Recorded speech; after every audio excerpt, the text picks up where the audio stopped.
and welcome to Sewing is Hard with American Duchess. I am Abby, your vlogger. Today, I'm gonna get started on my 1830s bustle. Yes, you heard me correctly, I called it a bustle. Now, the reason I call it a bustle is because in Workwoman's Guide, which is my Bible, if you will, for this project, they actually call them bustles. And they feature them on plate 11, and there's like 3 or 4 of them just in this little lower corner down here. And when I went to the page to describe them, that's what they were named, or bustles. So I think it's actually really cool that they're calling them bustles and not like false rumps or bum pads. They say in Workwoman's Guide that these bustles are usually made out of strong jean, a stout calico, or a glazed calico. So a really stiff bodied fabric that is tightly woven. I have some white twilly jeany fabric that's just in my stash. But, so I cut my piece. It's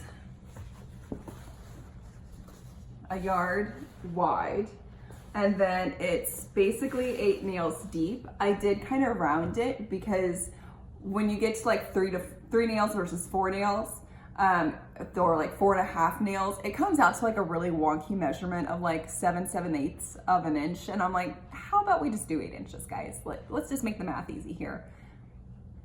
But yeah, that's what I'm gonna make today. Okay, let's get sewing. Okay guys, so the first thing that you're going to want to do is not make my mistake and make sure that you have the correct zipper foot on your sewing machine when you go to sew this thing. But when it comes to seam allowance, you're going to want about 1.5 inches to 2 inches. I actually recommend 2 inches simply because 1.5 inches got a little bit tight when it came down to sewing everything together. Press that, and then you're going to take your cord, which I cut at about 34 inches long, so that way I had enough room for seam allowance on the sides of my bustle. And you're going to lay that in and stitch it down with your zipper foot. You're going to do 2 rows of cording like I did here, and then once that's stitched into place, you're going to take whatever is left over from the seam allowance, fold that over, pin it into place, and then very carefully top stitch that down. After you do the cording, then the next thing you need to do is just quickly stitch up the side seams. And the way I just did that was just down and dirty, folding it over and just top stitching it down. It was a 1/2 inch seam allowance, totaling out to 1 inch on either side. Once that's complete, then I had a bit of a fail that I've left in here. It's very quick, but I totally screwed this up. I was going to see if I could gather the bustle, but the thickness of the fabric and the thinness of my thread on a machine, it just wasn't going to work. And so then I got a plan B, which was pleating, and that did work. And so that's what you're going to see me do next, is I'm doing a quick math of how big I needed the bustle to be, which is roughly about 13 inches long, wide, whatever, and just kind of getting an idea of how then narrow each half needs to be. So roughly about 6.5 inches on either side. Very 18th century way of pleating. I did a rough box pleat in the center, and then I just did knife pleats on either side going the same direction.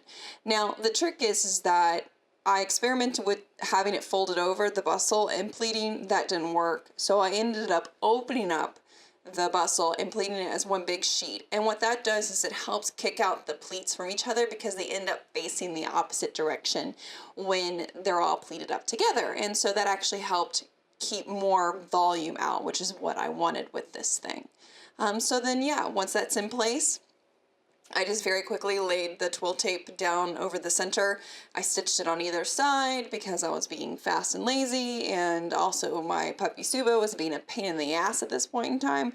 And then and I had to deal with that. And then I got the the waistband stitched down, and then my bustle was done. So hooray! Super down and dirty, guys. All right, and here is my finished bustle. Like you all have seen, it's made out of a nice heavyweight cotton twill jean fabric. It has both hems have 2 rows of cording on them. Then they've been flipped over and hemmed, so that's why it kind of looks like there's 3 rows. On the right side, but that's actually just the hem. I did not bother about having the hem go the same direction on both, so on the underside it goes the right direction on the top, but it's folded to face the wrong way. I just don't care, to be really honest, because it's underwear. And then, yeah, here you can see the waistband has just been quickly machine stitched down the center. Well, not really the center, actually. It's offset to match the 8 and 10 inches, but it's been stitched down where my center technically is supposed to be, and then folded over like so. So that way you can see it kind of helps kick the bustle out.